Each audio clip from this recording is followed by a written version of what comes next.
अस्सलाम वालेकुम, welcome to back Shagufta home recipe की तरफ से आप सबको खुशामदीद।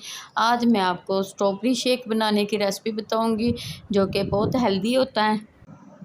चलें स्टार्ट करते हैं। सबसे पहले हमने स्ट्रॉबेरी ली है, इसको हमने ऐसे पीसेस बनाए और ये अब हमने क्रीम ली है आधा कप और चीनी हस्बे ज़रूरत। ये बिस्किट लिए हैं हमने डेकोरेशन के लिए और 1 कप दूध लिया है। चलें अब हम स्टार्ट करते हैं। सबसे पहले हमने दूध डाला जूसर में और अब इसमें हम क्रीम शामिल कर रहे हैं।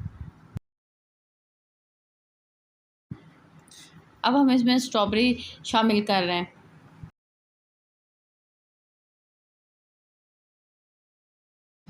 और इसके अलावा हम चीनी इसमें शामिल कर रहे हैं। आपको जितना मीठा पसंद हो आप उसके मुताबिक हस्बे ज़रूरत इस्तेमाल करनी है।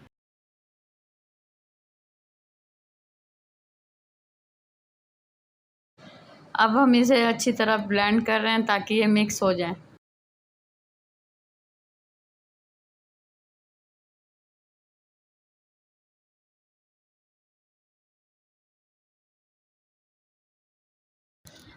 अब इसमें हम बर्फ़ शामिल कर रहे हैं।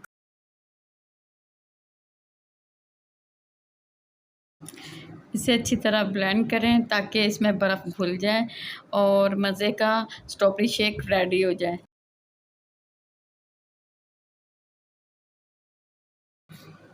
ये देखें हमारा स्ट्रॉबेरी शेक रेडी हो चुका। अब हम इसे डिश आउट कर रहे हैं। ये देखें हमारा स्ट्रॉबेरी शेक रेडी हो चुका। अगर आपको हमारी ये रेसिपी पसंद आए तो आप मेरे चैनल को सब्सक्राइब करना, लाइक करना, कमेंट्स करना। अल्लाह हाफ़िज़।